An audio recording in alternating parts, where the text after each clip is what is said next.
वहीं दूसरी ओर अरमान जैसे ही आस्था को लेने के लिए अपने कमरे में गया, उसने देखा कि आस्था बेड के साइड लेटकर सो रही थी और उसके गालों पर आंसुओं की लकीरें साफ दिखाई दे रही थी।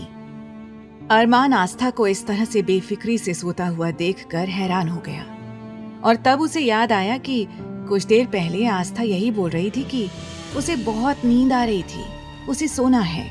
अरमान हैरान होकर सोचने लगा, इस लड़की को मैंने इतनी ज्यादा बातें सुनाई, लेकिन फिर भी ये इतनी आसानी से कैसे सो सकती है। नहीं मिसेस आस्था अरमान सिंघानिया, तुम्हें इस तरह मजे से सोने का कोई हक नहीं है। अब तुम मेरी कैद में हो, तो जैसे मैं चाहूंगा तुम्हें वैसे ही रहना होगा। और अभी तो तुम्हें मेरे दादाजी बुला रहे हैं, तो तुम्हें अब उठना ही होगा। ऐसा कहकर अरमान ने साइड टेबल पर रखा हुआ जग का पूरा पानी उठाया और सोती हुई आस्था के ऊपर फेंक दिया।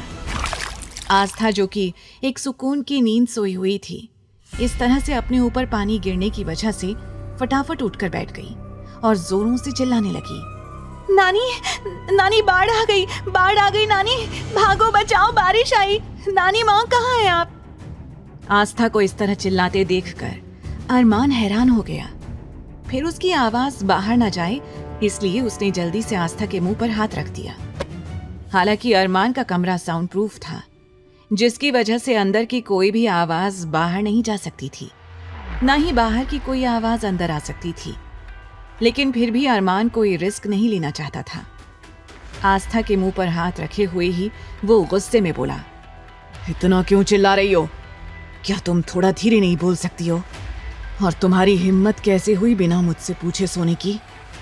तुम्हें बिना मुझसे पूछे या बिना मुझे बताए कुछ भी काम करने का कोई हक नहीं है, लेकिन तुमने ऐसा किया है और मेरे बनाए रूल को तोड़ने की हिम्मत की है। आस्था को जैसे होश आ गया था। वो कुछ कहना तो चाहती थी, लेकिन अरमान का हाथ अपने मुंह पर होने की वजह से वो कुछ भी बोल नहीं पा रही थी। वो सिर्फ अपनी बड़ी बड़ी आंखों में कंफ्यूजन लिए अरमान को घूर रही थी। अरमान ने गुस्से में कहा, तुम्हारे मुंह पर अब क्या ताले लगे हुए हैं? बोलती क्यों नहीं हो? मेरी बातों का जवाब दो। आस्था बार बार अपनी पलकें इधर उधर करने लगी। वो अरमान को ये बताना चाह रही थी कि अरमान का हाथ उसके मुंह पर रखा हुआ था, तो वो कैसे कुछ भी बोल सकती है।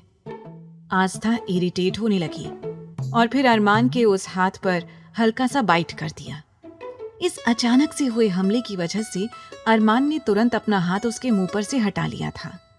अब अरमान गुस्से से और भी ज्यादा भड़क उठा और आस्था को खा जाने वाली नजरों से देखकर कहने लगा, तुम्हारी हिम्मत कैसे हुई अरमान सिंघानिया को काटने की?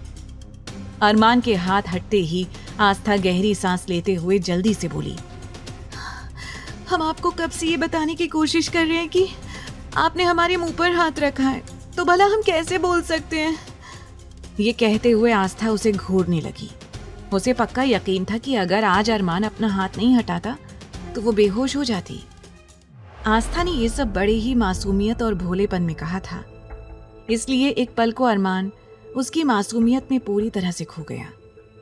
लेकिन अगले ही पल अपनी आंखों में गुस्सा लिए सख्त लहजे में बोला, अपनी ये फालतू की बकवास बंद करो और जाकर अपने कपड़े चेंज करो और फटाफट से दादाजी से मिलने के लिए मेरे साथ चलो। जैसे ही आस्था ने ये सुना कि दादाजी आ गए और उसे बुला रहे थे, तो वो खुश हो गई। कुछ देर पहले तक उसे अरमान के साथ अकेले रहने में बहुत डर लग रहा था, लेकिन अब ये सुनने के बाद कि दादाजी और बाकी सब लौट आए थे, तो वो खुश हो गई। आस्था मासूमियत से बोली, क्या वाकई दादाजी आ गए? हमें भी उनसे मिलना है। ऐसा कहकर आस्था दौड़कर अरमान की साइड से जाने लगी। अरमान ने तुरंत उसका हाथ पकड़ लिया और कहने लगा, तुम पागल हो गई हो क्या? तुम्हें मेरी बातें सुनाई नहीं देती? तुम इस तरह से दादाजी के पास नहीं जा सकती हो। क्या तुम भूल गई कि तुम्हारे सारे कपड़े भीगे हुए हैं? क्या तुम इस तरह से दादाजी के सामने जाओगी? जाओ, जाकर पहले कपड़े चेंज करो।